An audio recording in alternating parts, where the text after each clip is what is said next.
الحمد لله رب العالمين والصلاة والسلام على رسوله الكريم اما بعد فاعوذ بالله من الشيطان الرجيم بسم الله الرحمن الرحيم عن ابي هريرة رضي الله تعالى عنه قال قال رسول الله صلى الله عليه وسلم ملعون من اتى امرأة في دبورها رواه ابو داود والنسائي واللفظ له ورجاله ثقات لكن الا بالارسال۔ آج جو ہے کتاب النکاح کے اندر نیا باب جو ہے باب عشرت النساء، عورتوں کے ساتھ رہن سہن معاشرت جو ہے اس کے متعلقہ جو ہے بیان یہ آئے گا۔ تو عشرہ سے مراد یہ ہے کہ میاں بیوی کا آپس میں اتفاق اور اتحاد کے ساتھ رہنا، حسن معاملہ کے ساتھ رہنا، یہ جو ہے عشرت کہلاتا ہے۔ تو یہ جو ہے اگر میاں بیوی دونوں جو ہے حسن معاملہ کے ساتھ حسن سلوک کے ساتھ رہیں گے تو اس کے کئی ایک جو ہے فوائد ہیں۔ اس کی وجہ سے دونوں ایک دوسرے کے حقوق کو جان لیں گے اور ایک دوسرے کے حقوق کی ادائیگی میں کوتاہی سے بچیں گے، اور اسی طرح اولاد کی اچھی تربیت ہو سکے گی، اور یہ رشتہ جو ہے یہ پائیدار ہوگا، یہ جو ہے ٹوٹے گا نہیں۔ پھر اگر حسن معاملہ نہیں ہوگا تو پھر جو ہے اس کے ساتھ گھر تباہ ہو جاتے ہیں، اور اسی طرح اولاد کی تربیت جو ہے وہ بھی ادھوری رہ جاتی ہے، اور رشتہ جو پائیدار ہونا چاہیے تھا رشتے کے اندر پائیداری نہیں رہتی۔ تو اللہ رب العزت نے بھی اس معاشرت کا حسن سلوک کا حکم دیا ہے عرف کے مطابق۔ فرمایا وعاشروہن بالمعروف، فرمایا معروف طریقے کے ساتھ، عرفی جو طریقہ اس کے ساتھ ان عورتوں کے ساتھ معاشرت اختیار کرو، ان کے ساتھ رہو۔ تو اس معاشرت عورتوں کے ساتھ حسن سلوک کے کرنے کا جو حکم ہے، اس کے اندر جو ہے سب سے بڑی درار یہ ہوتی ہے کہ انسان جو ہے حرام کام کا ارتکاب کرے، تو جس کی وجہ سے دونوں کے درمیان جو ہے نفرت پیدا ہو جاتی ہے۔ یعنی کہ حسن سلوک کے کو توڑنے والی چیز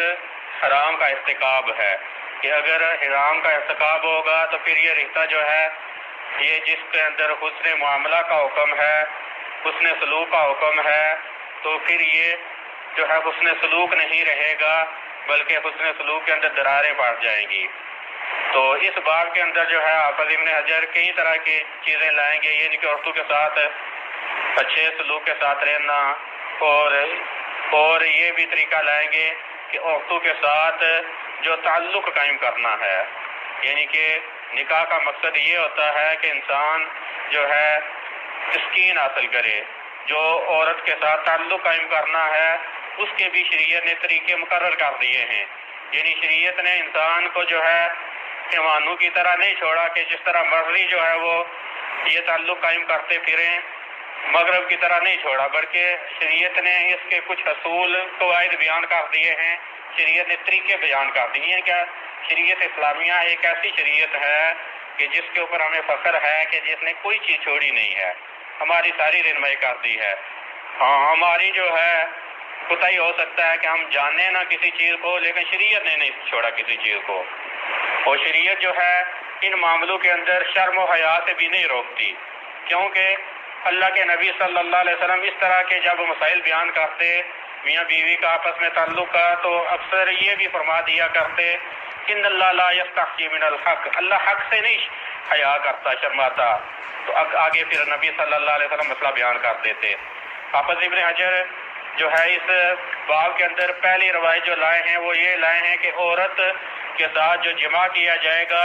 وہ اس کی اگلی شرمگاہ قبل کے اندر کیا جائے گا، دوبر کے اندر نہیں کیا جائے گا، کیونکہ یہ اگر دوبر کے اندر کریں گے تو یہ حرام کا کام ہے، تو جس کی وجہ سے یہ معاشرت جو ہے حسن سلوک حسن معاملہ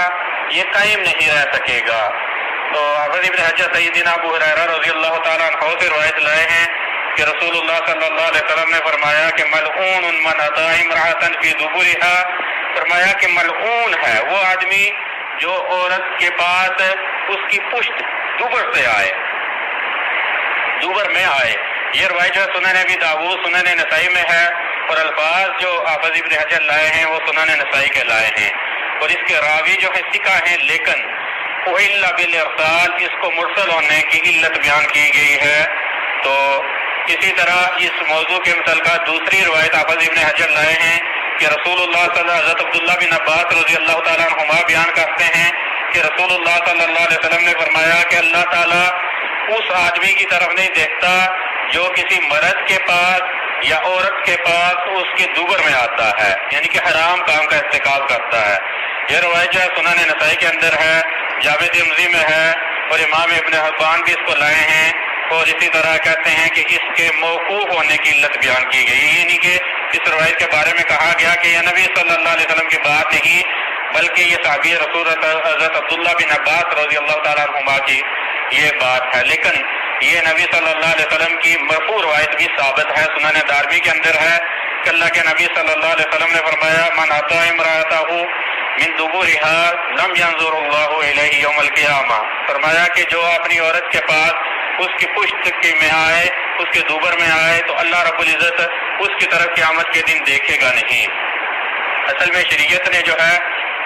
وہ رستہ بتایا ہے آنے کا جو نسل کا رستہ ہے، نسل انسانی کا، یعنی کہ جہاں سے نسل پیدا ہو سکتی ہے۔ فرمایا نساؤکم حرث لکم فأتوا حرثکم من شئتم، فرمایا کہ عورتیں جو ہیں تمہاری کھیتیاں ہیں، تم آؤ اپنی کھیتی کو جہاں سے تم چاہو،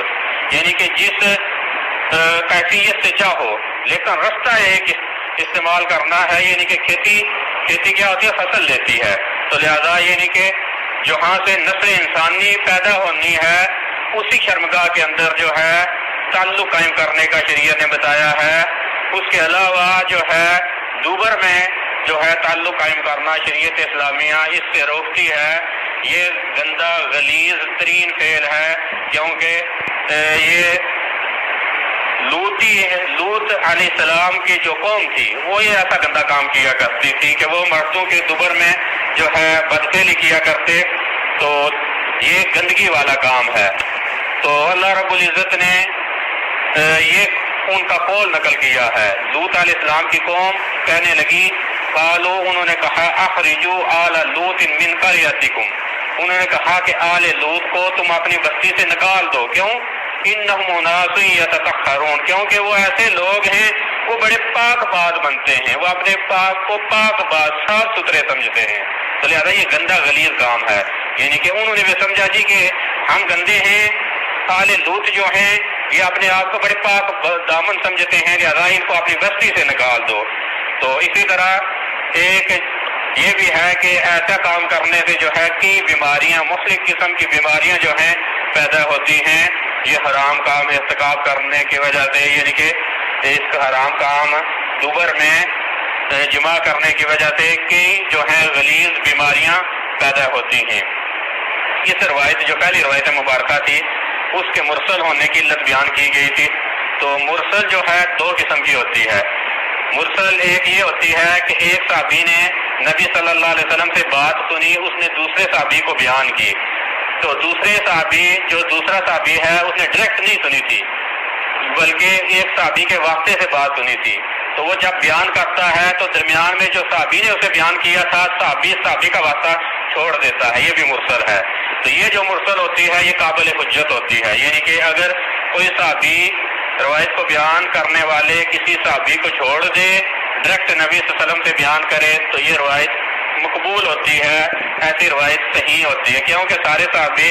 عادل ہیں۔ ایک مرسل یہ ہوتی ہے کہ تابعی بیان کرے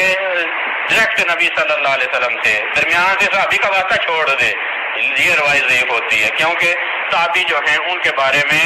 ایسی کوئی جو ہے بشارت نہیں ہے کہ وہ عادل ہوں اور اسی طرح اس گمراہی سے بچائے گئے ہوں، بلکہ صحابہ جب وہ ایک واسطہ چھوڑ دے کسی صحابی کا، بیان کرنے والا ہی صحابی ہو تو وہ روایت صحیح ہوتی ہے، لیکن اگر تابعی کسی صحابی کا واسطہ چھوڑ دے ڈائریکٹ نبی صلی اللہ علیہ وسلم سے بیان کرے تو یہ ضعیف ہوتی ہے، کیونکہ تابعی کی تو ملکات ہی نہیں ثابت۔ ایک صحابی جو واسطہ درمیان میں سے صحابی کا چھوڑ رہا ہے اس نے تو نبی صلی اللہ علیہ وسلم کو دیکھا ہے، تو اس وجہ سے دو قسم کی مرسل ہوتی ہے۔ لیکن یہ روایت جو ہم نے پیچھے پڑھی ہے کہ ملعون من اتی امرأتہ فی دبورها، یہ روایت جو ہے حسن درجے کی ہے۔ یہاں مرسل صحابی مراد نہیں ہے، یہ بلکہ حسن درجے کی روایت ہے، مقبول درجے کی روایت ہے۔ دوسری روایت کے اندر اللہ رب العزت اللہ کے نبی صلی اللہ علیہ وسلم نے فرمایا کہ اللہ تعالیٰ نہیں دیکھتا اس آدمی کی طرف جو کسی آدمی یا کسی عورت کے دبر میں آئے، حرام کام کا ارتکاب کرے۔ تو اللہ رب العزت جو ہیں یہ جہاں پر یعنی کہ نبی صلی اللہ علیہ وسلم بیان کرتے ہیں یا اللہ رب العزت بیان کرتے ہیں کہ اللہ نہیں دیکھتے، اللہ رب العزت نہیں دیکھتے، تو مراد یہ ہوتا ہے کہ وہ کام کبیرہ گناہ ہے، کبیرہ گناہوں میں سے کبیرہ گناہ ہے، جیسا کہ اللہ رب العزت فرماتے ہیں ان الذین یشترون بعہد اللہ وایمانہم ثمنا قلیلا، فرمایا کہ جو اللہ کے عہد کو اور اپنی قسموں کو کم قیمت میں فروخت کر دیتے ہیں، اولئک لا خلاق لهم فی الآخرۃ، فرمایا کہ ان کے لیے آخرت میں کوئی حصہ نہیں، ولا یکلمہم اللہ، اللہ ان سے کلام نہیں کرے گا، ولا ينظر الیہم یوم القیامہ، اللہ دیکھے گا نہیں ان کی طرف۔ تو یہ جو ہے لا ينظر الیہم یوم القیامہ، اللہ نہیں دیکھے گا ان کی طرف، ایسے الفاظ جس گناہ کے بارے میں آ جائیں تو مطلب یہ ہوتا ہے کہ وہ گناہ کبیرہ گناہ ہے، تو لہذا یہ گناہ جو ہے کبیرہ گناہ ہے۔ اسی طرح اس موضوع کے متعلقہ کچھ اور روایات بھی ہیں، جیسا کہ ایک روایت کے اندر آتا ہے سیدنا ابو ہریرہ رضی اللہ تعالیٰ عنہ بیان کرتے ہیں کہ نبی صلی اللہ علیہ وسلم نے فرمایا کہ جو حائضہ عورت یا کسی فرمایا کہ عورت کے دبر میں جماع کرے یا قاہن کے پاس جائے تو اس کی تصدیق کرے، تو تحقیق اس نے محمد صلی اللہ علیہ وسلم پر نازل ہونے والی شریعت کے ساتھ کفر کیا۔ یعنی کہ یہ جو تین گناہ ہیں کہ حیضہ کے ساتھ جماع کرنا، عورت کے دبر میں جماع کرنا اور اسی طرح قاہن کے پاس جا کر اس کی تصدیق کرنا، فرمایا کہ یہ ایسے گناہ ہیں جن کا ارتکاب کرنے والا گویا کہ نبی صلی اللہ علیہ وسلم کے اوپر نازل شدہ شریعت کا انکاری ہے۔ سنن دارمی کی روایت تھی۔ اور حضرت عبداللہ بن عباس رضی اللہ تعالیٰ عنہما یہ اس گندے فعل کو عیب سمجھا کرتے، یعنی کہ ایک آدمی جو ہے اگر کسی اس گناہ کے اندر ملوث ہوتا تو اس کو عیب دار سمجھتے تھے۔ سنن دارمی کی روایت ہے کہ حضرت عبداللہ بن عباس رضی اللہ تعالیٰ عنہ ناپسند جانتے تھے کہ کوئی آدمی جو ہے عورت کے پاس اس کے پشت میں دوبر میں جو ہے جماع کرے، وَيَعِيبُهُ عَيْبًا شَدِيدًا، اس کو بہت ہی شدید قسم کا عیب جانتے تھے، یعنی کہ شدید قسم کا عیب حضرت عبداللہ ابن عباس رضی اللہ تعالیٰ عنہما اس کو سمجھا کرتے تھے۔ تو یہ حسن معاشرت کے اندر ایسے حرام کام کرنے کی وجہ سے جو ہے یہ تعلق جو ہے کمزور پڑتا ہے، یہ جو میاں بیوی کا تعلق ہے یہ کمزور پڑتا ہے۔ تو باقی جو ہے انشاءاللہ اس موضوع اس باب کے اندر جو ہے اگلے درس جو ہے وہ اس کے متعلقہ ہے عورتوں کے ساتھ اچھے طریقے کے ساتھ رہنا سہنا